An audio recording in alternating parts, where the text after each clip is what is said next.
মুক্ত চিন্তার পথে ভিন্ন মননের খোঁজ, কমিউনিটি রেডিও যাদবপুর। আপনারা শুনছেন কমিউনিটি রেডিও যাদবপুর 90.8 মেগাহার্টজ। এই বেতার সম্প্রচারটি যাদবপুর বিশ্ববিদ্যালয়ের technical education quality improvement programme TEQIP-র অংশ। শুরু হচ্ছে আমাদের বিশেষ অনুষ্ঠান ম্যাটিক্স কৃষি পাঠশালা। এই অনুষ্ঠানে আমরা ভূমি সুরক্ষা এবং চাষবাসের নানান দিক নিয়ে আলোচনা করব। 90.8 কমিউনিটি রেডিও জেইউতে এই বিশেষ অনুষ্ঠান শুনবেন সপ্তাহে 3 দিন। সঙ্গে থাকবেন কৃষক এবং কৃষি বিশেষজ্ঞরা। ভারত সরকারের রাসায়নিক ও সার মন্ত্রকের উদ্যোগে এবং ম্যাটিক্স ফার্টিলাইজার অ্যান্ড কেমিক্যালস লিমিটেডের সহায়তায় অনুষ্ঠানটি সম্প্রচার করা হচ্ছে।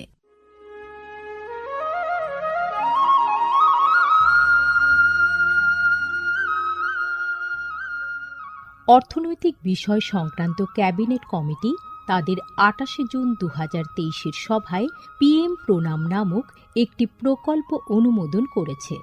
এই প্রকল্পের উদ্দেশ্য হল ধরিত্রী ও মৃত্তিকার পুনরুদ্ধার, পুষ্টি, উন্নতি সাধন এবং তা নিয়ে সচেতনতা বৃদ্ধি। গ্রামীণ স্তর থেকে শুরু করে আমাদের সকলের প্রচেষ্টা মাতৃভূমির যত্ন ও স্বাস্থ্য রক্ষার জন্য এই অনন্য পদক্ষেপকে ফলপ্রসূ করে তুলতে পারে। এই প্রকল্পের মূল লক্ষ্য হল কৃষিতে রাসায়নিক সার এবং কীটনাশকের অত্যধিক ব্যবহার দূর করা। বাড়তি ফলনের জন্য সার ও কীটনাশকের অতিরিক্ত ব্যবহার মাটিকে অসুস্থ করে তুলছে, কমিয়ে দিচ্ছে তার উৎপাদন ক্ষমতা। মাটির পুষ্টি আর সুরক্ষার জন্য প্রাকৃতিক অথবা জৈব সারের ভূমি পরীক্ষা ভিত্তিক সুষম ব্যবহার করা প্রয়োজন। পাশাপাশি দরকার জৈব ও প্রাকৃতিক চাষ পদ্ধতি এবং সম্পদ সংরক্ষণ প্রযুক্তি, যেমন সমন্বিত কৃষি ব্যবস্থা, ক্ষুদ্র সেচ, মালচিং, মাটির ক্ষতিকারক খনন না করা, ঘুরে ফিরে বিভিন্ন ফসলের চাষ ইত্যাদি। চাষবাসের এই টেকসই পদ্ধতিগুলো মাটির উর্বরতা বাড়াবে, পরিবেশ দূষণ কমাবে এবং দীর্ঘমেয়াদী উৎপাদনশীলতাকে শক্তিশালী করবে। সারের সুষম ব্যবহার শুধু মাটিই নয়, সার্বিকভাবে পরিবেশের স্বাস্থ্য রক্ষা করে। সুষম সার ব্যবহারের অর্থ হল উদ্ভিদকে তার প্রয়োজনীয় পুষ্টি উপাদানগুলি সঠিক পরিমাণে এবং অনুপাতে, সঠিক সময়ে এবং উপযুক্ত পদ্ধতিতে দেওয়া। সংশ্লিষ্ট রাজ্য বিশ্ববিদ্যালয়গুলি ইতিমধ্যেই তাদের এলাকায় উৎপাদিত ফসলের প্রয়োজন অনুসারে এর ডোজগুলি নির্ধারণ করেছে। সঠিক মাত্রায় সার ব্যবহার করলে ফলন যেমন বাড়বে, তেমনি বাড়বে ফসলের গুণমান। ভালোভাবে পোষিত মাটিতে ফলানো ফল, শাকসবজি ও শস্য প্রয়োজনীয় পুষ্টিতে ভরপুর আর সুস্বাদু হয়। ফলনের বৃদ্ধি আর উন্নত গুণমান আমাদের কৃষকদের জন্য নিয়ে আসবে বেশি মুনাফাও। শুধু বেশি ফসল নয়, উন্নততর ফসল আমাদের লক্ষ্য।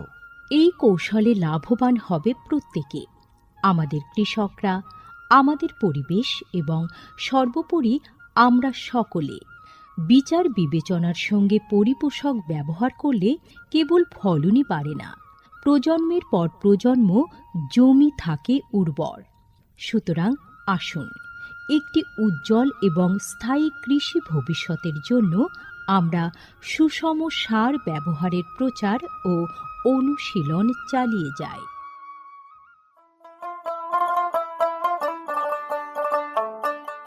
বিকশিত ভারত সংকল্প যাত্রা বা VBSY এর একটি গুরুত্বপূর্ণ অংশ হল ভারত সরকারের সার বিভাগ দ্বারা PM প্রণাম স্কিম এবং কৃষিতে ড্রোন ব্যবহারের প্রচার।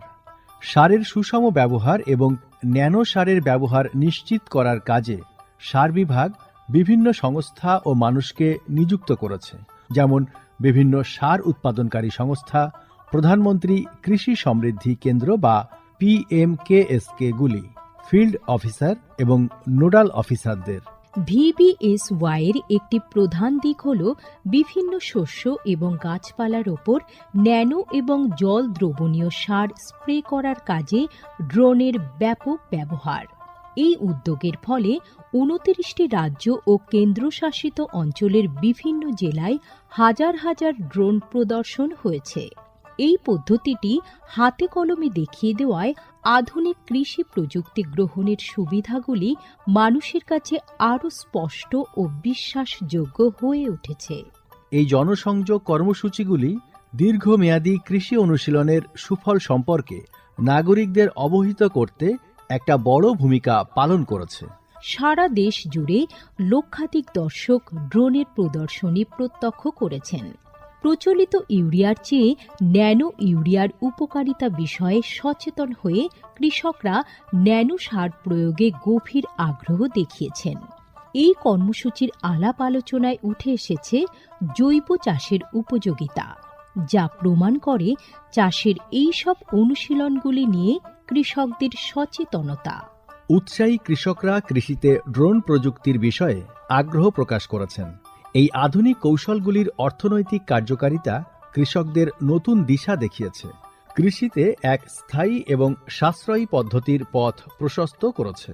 মাননীয় প্রধানমন্ত্রী মহিলা কিষাণ ড্রোন কেন্দ্র চালু করেছেন।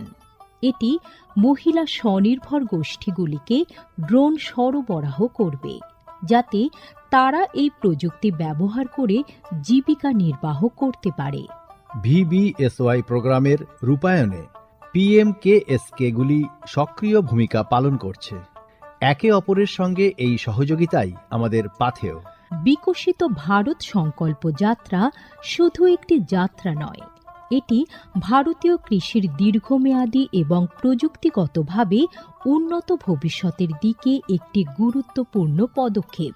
যাত্রাপথে এটি জাতির কৃষিকে সম্পূর্ণ পুনর্নির্মাণ করা, উদ্ভাবনকে উৎসাহিত করা এবং সবার জন্য একটি সবুজ, আরও সমৃদ্ধ ভবিষ্যৎ নিশ্চিত করায় অঙ্গীকারবদ্ধ। ড্রোন প্রযুক্তি, ন্যানো সার এবং দীর্ঘমেয়াদী কৃষি অনুশীলনের প্রচারের মাধ্যমে এটি কেবল সচেতনতায় তৈরি করছে না, আরও সমৃদ্ধ এবং পরিবেশ বান্ধব ভবিষ্যতের জন্য নব প্রযুক্তিকে গ্রহণ করতে কৃষকদের অনুপ্রাণিত করছে। এই কৃষি বিপ্লবের গতি প্রকৃতি প্রত্যক্ষ করলে এটা স্পষ্ট হয় যে ভিবিএসওয়াই একটি বিকশিত, উন্নত এবং দীর্ঘজীবী ভারতের বীজ বপন করছে।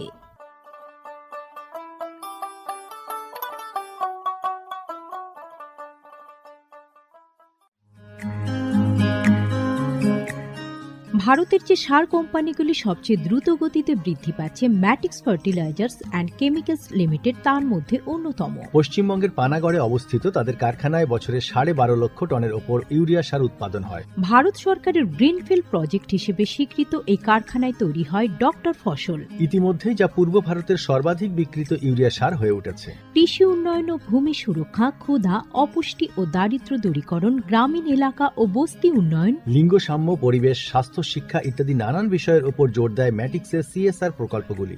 ম্যাটিক্স এক সবুজ ভবিষ্যতের অঙ্গীকার। ম্যাটিক্স কৃষি পাঠশালার আজকের পর্ব আমরা শুরু করছি। আমাদের আজকের পর্বের বিষয় মাটি পরীক্ষার ভিত্তিতে ফসলে সুষম সার প্রয়োগ। এ বিষয়ে আলোচনা করার জন্য আজ স্টুডিওতে উপস্থিত আছেন ডক্টর কিঙ্কর সাহা, রাজ্য কীটতত্ত্ববিদ, পশ্চিমবঙ্গ সরকার। আপনাকে স্বাগত জানাচ্ছি আমাদের আজকের এই পর্বের আলোচনায়। নমস্কার। আমরা যে বিষয় রেখেছি যে মাটি পরীক্ষার ভিত্তিতে ফসলের সুষম সারের ব্যবহার বা প্রয়োগ, তো এই বিষয়ে প্রথমেই আপনার থেকে একটু জানতে চাইবো যে বর্তমানে তো আমরা প্রায়শই শুনতে পাই মাটির উর্বরতা শক্তি কমে যাচ্ছে বা হারিয়ে যাচ্ছে। ঠিক। তো এ প্রসঙ্গে আপনার কি মতামত? মাটি হচ্ছে যে কোনো উদ্ভিদেরই প্রাণ শক্তি। সেখানে একই জমিতে এখনকার সময় একাধিক ফসল উৎপাদন হয় এবং সঙ্গে সঙ্গে রাসায়নিক সারের উপর অত্যধিক নির্ভরশীলতার জন্য রাজ্যে বা আমাদের যদি বলি মনে করি ভারতবর্ষে চাষের জমির উৎপাদিকা শক্তি ক্রমশ হ্রাস পাচ্ছে। ফলে শস্য উৎপাদনে ব্যয় বৃদ্ধি পাচ্ছে চাষিদের মধ্যে এবং কৃষি উৎপাদনের বৃদ্ধির হারকেও ধরে রাখা সম্ভব হচ্ছে না, দিনকে দিন এটা বেড়েই যাচ্ছে। আচ্ছা, যার জন্য মাটির সুস্বাস্থ্য বজায় রাখা এবং স্থায়ীভাবে উদ্ভিদ পুষ্টি সরবরাহের জন্য প্রয়োজন বিজ্ঞান ভিত্তিক উপায়ে মাটিকে লালন পালন করা এবং সুসংহত উপায়ে উদ্ভিদ খাদ্য সরবরাহ করা। উদ্ভিদ খাদ্য বলতে আমরা জানি যে আমাদের উদ্ভিদের জন্য 17টা উপাদান আছে, যেগুলি হচ্ছে সব কিছুর জন্য, যে গাছের সমস্ত বৃদ্ধির জন্য এগুলি নির্ভর করে। মেইন হচ্ছে নাইট্রোজেন ঘটিত সার, ফসফরাস, পটাশ, তাছাড়া অনেক মাইক্রোনিউট্রিয়েন্ট আছে, এগুলি সমস্ত কিছুই। এবং উদ্ভিদ খাদ্য সরবরাহ শুধু করে না, তার সঙ্গে বিভিন্ন ভৌতিক যে ফিজিক্যাল যে সমস্ত আছে, প্লাস বায়ুমণ্ডলীয় ক্রিয়া বিক্রিয়ায় মাটিতে প্রয়োজনীয় উদ্ভিদ খাদ্য প্রস্তুত হলো। এখানে দেখা যাচ্ছে যে মাটিতে বসবাসকারী অনেক ক্ষুদ্র ক্ষুদ্র জীবাণু আছে এবং এই জীবাণুগুলির ভূমিকা কিন্তু অপরিসীম।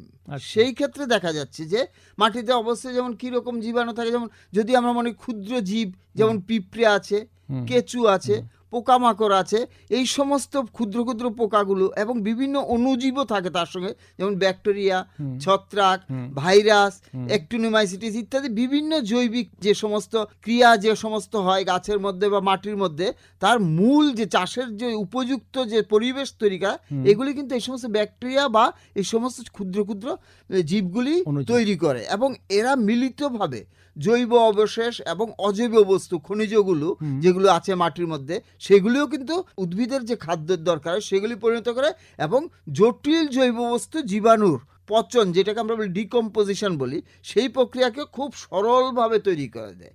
আরেকটা জিনিস দেখা গেছে যে 1 গ্রাম মাটি যদি আমরা পরীক্ষা করি, তাহলে দেখা যাবে যে 1 গ্রামের মধ্যে 1 কোটি ব্যাকটেরিয়ার মতো সেই জীবাণু ওখানে বসবাস করছে। এবং এরা সবাই যে ক্ষতিকারক তা না, ওদের মধ্যে অনেকগুলো জীবাণু আছে যারা আমাদের এই সমস্ত গাছের উপকারী হিসেবে বিবেচিত হয়।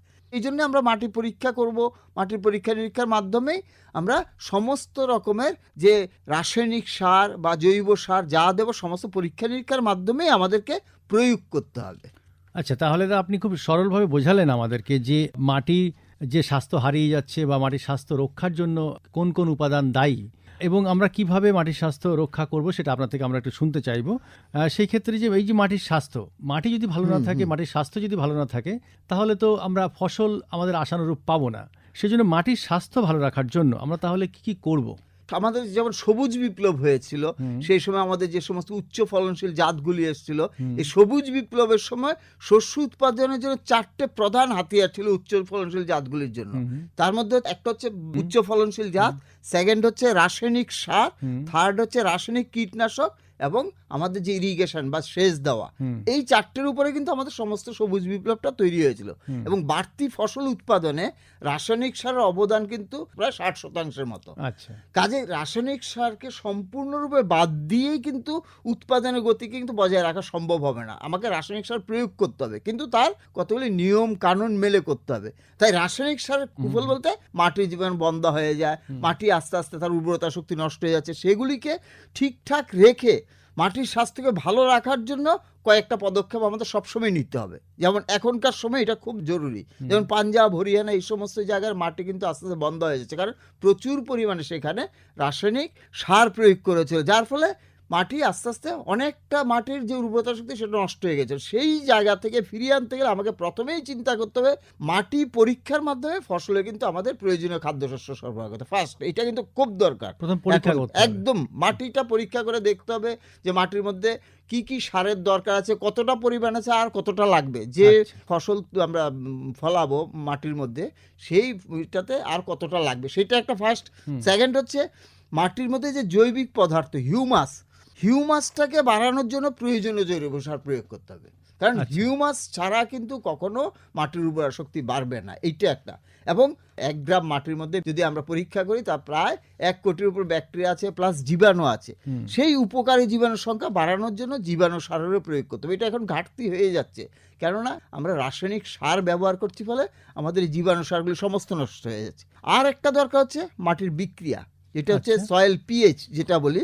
হ্যাঁ, সেটার ক্ষেত্রে যেমন অম্লত্ব খারত্ব নিয়োগ করি, সেই ক্ষেত্রে ঠিক রাখার জন্য যদি আমাদের দরকার হয়, সেখানে চুন, ডোলোমাইট, জিপসাম এই সমস্ত জিনিস প্রয়োগ করে মাটিটাকে ঠিকঠাক করতে হবে। এবং সবচেয়ে বেশি দরকার যে একই জমিতে বারবার একই সবজি বা একই ফসল আমরা কখনোই উৎপাদন করবো না, সেখানে শস্য পর্যায়ে অনুসরণ করতে। শস্য পর্যায়ে বলতে আমরা এখন জমি ফাঁকা রাখছি না।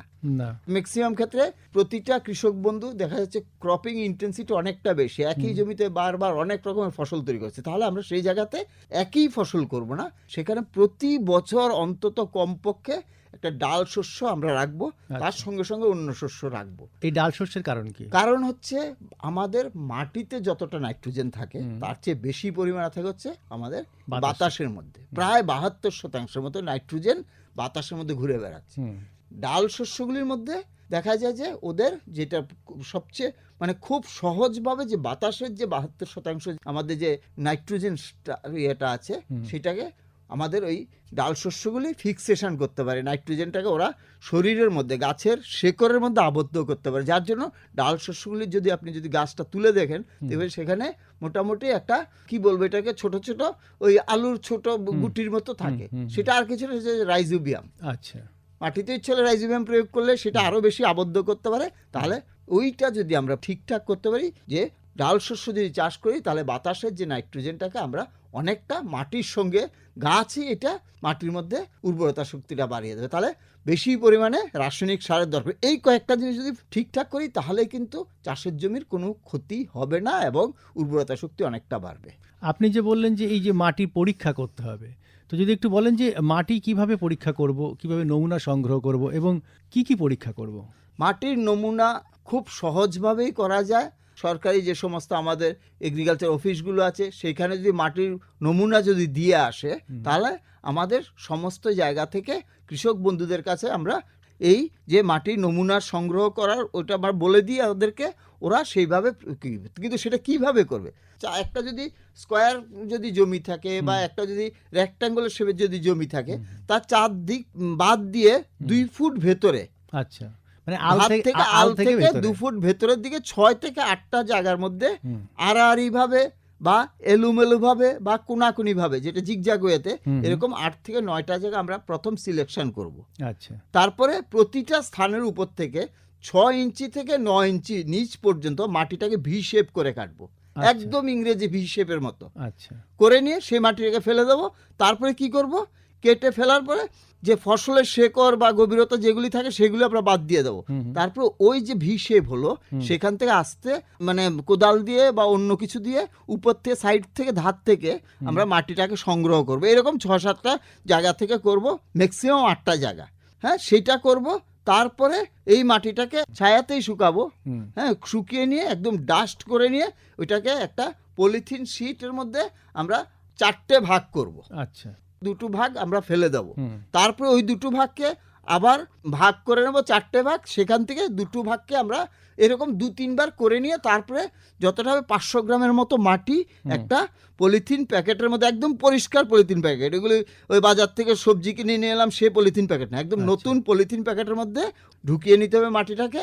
তারপরে আরেকটা কাজ আছে যে সেটা হচ্ছে সেই জায়গাতে বসে বসে সমস্ত কৃষকের ওর বায়োডাটা, মাটিটার সমস্ত বায়োডাটা দিতে হবে ওই জমিটার। যেমন একটা হচ্ছে কৃষকের নাম, তারপর হচ্ছে কোন জেলা থেকে করেছে, তার ব্লক, অঞ্চল, তার পোস্ট অফিস, মৌজা, খতিয়ান নাম্বার, জিএল নাম্বার, যে যে যে জায়গাগুলি দরকার সেগুলি সবগুলি দিতে হবে এবং জমির অবস্থান, এই সমস্ত কতগুলি জিনিস দিতে হবে। এটা কি সময়ের উপর নির্ভর করে? এটা সময়ের উপরে তো নির্ভর করবেই এবং নমুনা সংগ্রহ করতে গেলে কতগুলি জিনিস মানতে হবে সেগুলো আমরা পরে আলোচনায় আসছি। সময়টা তো লাগবে, একটু সময় লাগবে, কখন করতে হবে, কিভাবে করতে হবে, যখন জমিতে ফসল থাকবে সেই সময় আমরা করব না, এরকম একটা নিয়ম আছে। তারপরে সেটা জমা দিয়ে এলে যে কোনো আমাদের মাটি পরীক্ষা কেন্দ্র সব জায়গাতে আছে মোটামুটি, সেই জায়গাতে জমা দিলে নিদেন পক্ষে যদি সেই জায়গাতে যদি না থাকে তাহলে অঞ্চলের এগ্রিকালচার অফিসে জমা দিলে ওরা সমস্ত রিপোর্টটা কৃষক বন্ধুদের হাতে হাতে পৌঁছে দেবে। এটা কি খুব খরচ সাপেক্ষ? কোনো খরচ নেই, শুধু মাটিটা তুলে দেওয়াটাই হচ্ছে ওদের কাজ। আচ্ছা, বাকি যা খরচা হবে সেটা সরকার থেকে বহন করা হয়। আপনি যেটা বলছিলেন যে নমুনা সংগ্রহ করার সময় কিছু বিষয়ের উপরে নজর দিতে হবে, হ্যাঁ, সেটা যদি একটু বলেন। সেটা হচ্ছে মানে খুব ভালোভাবে এটা কিন্তু করতে হবে, এটা না করলে কিন্তু হবে না। এক হচ্ছে নতুন, তাহলে দেখা যাবে যে এই মাটির সংগ্রহ হলো, দেখা যাবে সমস্তটা ভুল, রিপোর্টটা ঠিক থাকবে না, তাহলে চিকিৎসা ভালো হবে না। রিপোর্ট যদি ভুল থাকে তাহলে চিকিৎসা ঠিক হয় না। সেরকম মাটির ক্ষেত্রে একই অবস্থা। সেই জায়গাটা কি করতে হবে, জমিতে ফসল থাকাকালীন অবস্থায় বা কখন আপনি এটা করতে পারবেন না কখন পারবেন সেগুলো একটু ভালো করে জানতে হবে। এক হচ্ছে জমিতে যখন ফসল থাকবে সেই সময় করা যাবে না, বা সারের গর্ত যদি থাকে কাছাকাছি সেই জায়গা থেকে মাটি তোলা যাবে না। তারপর হচ্ছে পুরনো আল থেকে কিন্তু মাটি তোলা যাবে না। জলা জমি বা সার দেওয়া হয়ে গেছে সেরকম জমি থেকেও কিন্তু মাটি তোলা যাবে না। আচ্ছা, এই যে নিয়মগুলি, এবং মাটির নমুনা সংগ্রহ করা তো যাবেই না, এবং মাটির নমুনা পরিষ্কার পলিথিন প্যাকেট, আমি বারবার এইটাতে জোর দিচ্ছি, কারণ সেই জায়গাটা যদি ঠিক না থাকে, পরিষ্কার যদি না থাকে, ওই প্যাকেটের মধ্যে যদি কোনো রকমের অন্য কিছু থাকে, তাহলে রিপোর্ট কিন্তু খারাপ আসতে পারে। এই কয়েকটা জিনিসের প্রতি নজর দিতে হবে।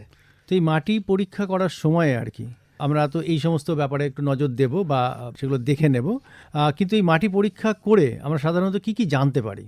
মোটামুটি সমস্ত মাটির স্বাস্থ্য পরীক্ষা করার মতো সমস্তটা মাটির সবকিছু আমরা জানতে পারি। সাধারণত মাটি পরীক্ষার পর তার পিএইচ, আচ্ছা, পিএইচ বলতে মাটিটা অম্ল মাটি না ক্ষার মাটি আচ্ছা, বা নিউট্রাল কিনা সেটা দেখতে হবে।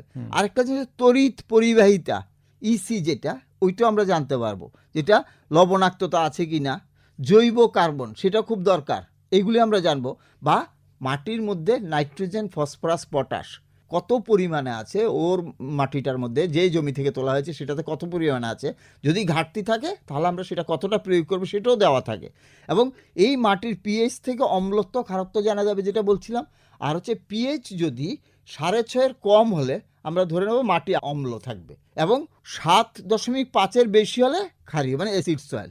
আমাদের যেমন পুরুলিয়া, বাঁকুড়া যেমন অ্যাসিড সয়েল, ওই রকম। বা আমাদের অম্ল জমি আছে আমাদের হিঙ্গলগঞ্জ বা গোসাবা, এই সমস্ত সুন্দরবন অঞ্চল এলাকা, এই সমস্ত জায়গা। এবং 6.5 কম হলে মাটি শোধনের কিন্তু দরকারই হবে। যদি দেখা যায় যে পিএইচ 6.5 চেয়ে কম আছে, তাহলে সেই ক্ষেত্রে কিন্তু মাটি শোধন করতে হবে। এবং কীভাবে করতে হবে, চুন কিংবা ডোলোমাইট প্রয়োগ করে কতটা দিতে হবে সেটাও জেনে যাবে। আর হচ্ছে পিএইচ যদি 8 বেশি হয় সেই ক্ষেত্রে জিপসাম প্রয়োগ করতে হবে।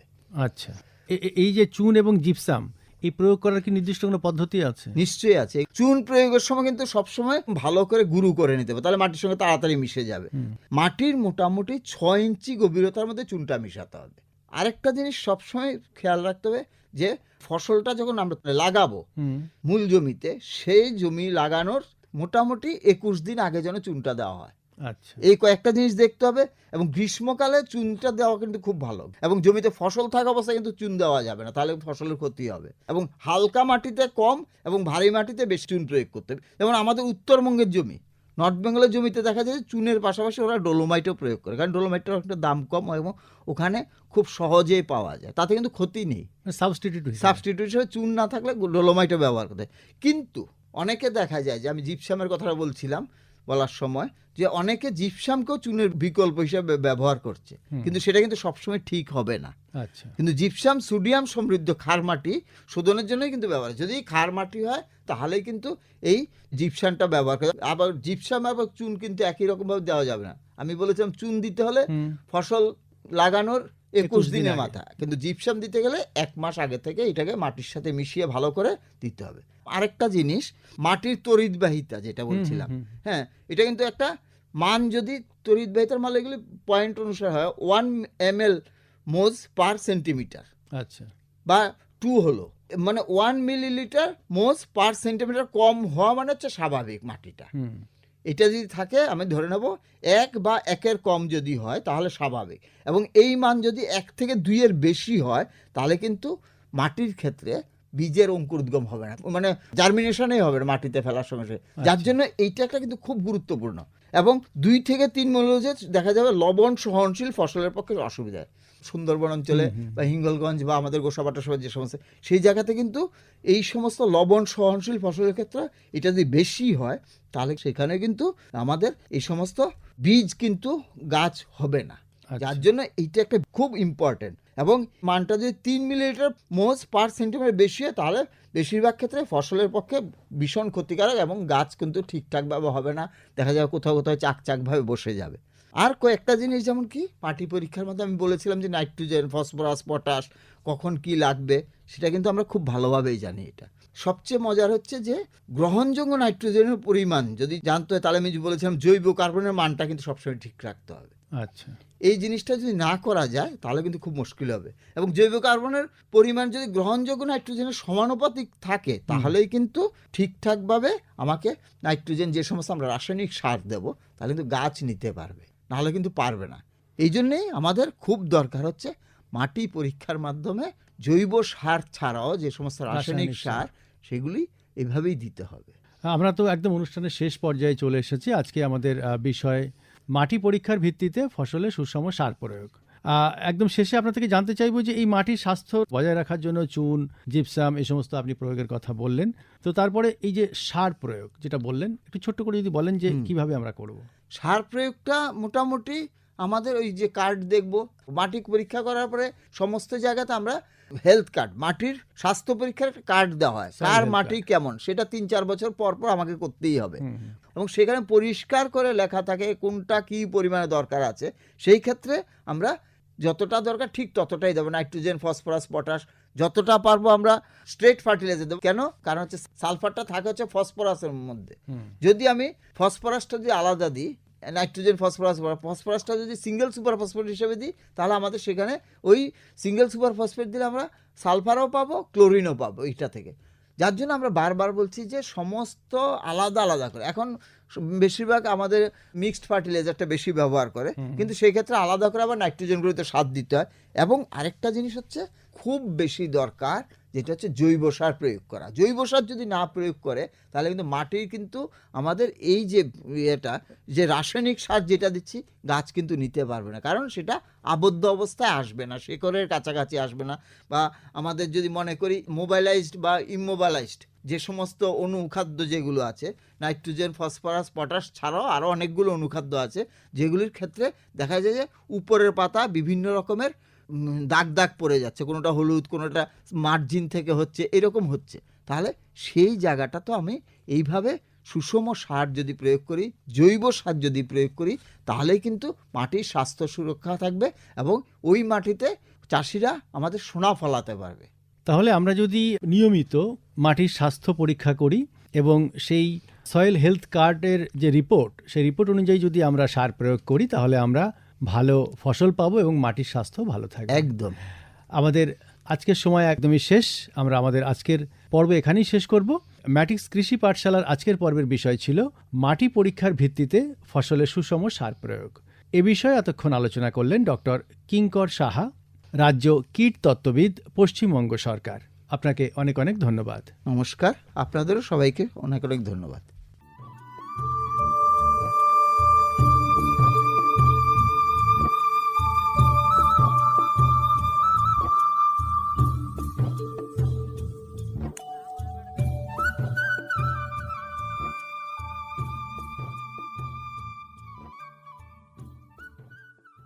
এতক্ষণ শুনলেন আমাদের বিশেষ অনুষ্ঠান ম্যাটিক্স কৃষি পাঠশালা। ভারত সরকারের রাসায়নিক ও সার মন্ত্রকের উদ্যোগে এবং ম্যাটিক্স ফার্টিলাইজার অ্যান্ড কেমিক্যালস লিমিটেডের সহায়তায় অনুষ্ঠানটি সম্প্রচার করা হলো। কেমন লাগলো এই অনুষ্ঠান আমাদের জানাতে পারেন 0332457262 নম্বরে। আপনারা আমাদের মেইলও করতে পারেন radio.ju@gmail.com এ। আমাদের ইউটিউব চ্যানেল রেডিও জেইউ, এখানেও আপনারা এই বিশেষ অনুষ্ঠানটি শুনতে পারেন। আর আমাদের ইনস্টাগ্রাম আইডি radio_JU আপনারা ফলো করতে পারেন। আজকের মতো ম্যাটিক্স কৃষি পাঠশালা এই পর্যন্তই। শুনতে থাকুন কমিউনিটি রেডিও জেইউ 90.8 মেগাহার্টজে। ভারতের যে সার কোম্পানিগুলি সবচেয়ে দ্রুত গতিতে বৃদ্ধি পাচ্ছে ম্যাটিক্স ফার্টিলাইজার্স অ্যান্ড কেমিক্যালস লিমিটেড তার মধ্যে অন্যতম। পশ্চিমবঙ্গের পানাগড়ে অবস্থিত তাদের কারখানায় বছরে 12.5 লক্ষ টনের ওপর ইউরিয়া সার উৎপাদন হয়। ভারত সরকারের গ্রিনফিল্ড প্রজেক্ট হিসেবে স্বীকৃত এই কারখানায় তৈরি হয় ডক্টর ফসল। ইতিমধ্যেই যা পূর্ব ভারতের সর্বাধিক বিক্রিত ইউরিয়া সার হয়ে উঠেছে। কৃষি উন্নয়ন ও ভূমি সুরক্ষা, ক্ষুধা, অপুষ্টি ও দারিদ্র্য দূরীকরণ, গ্রামীণ এলাকা ও বস্তি উন্নয়ন, লিঙ্গ সাম্য, পরিবেশ, স্বাস্থ্য, শিক্ষা ইত্যাদি নানান বিষয়ের উপর জোর দেয় ম্যাটিক্সের CSR প্রকল্পগুলি। ম্যাটিক্স, এক সবুজ ভবিষ্যতের অঙ্গীকার। দূরে সে পাশে বসে পায়ে পায়ে কখনো চলে যায় দূর। এ জীবন উদযাপনের সুর, রেডিও রেডিও যাদবপুর, এগিয়ে চলার সুর, radio radio Jadavpur. 90.8 megahertz, Community Radio, Jadavpur University.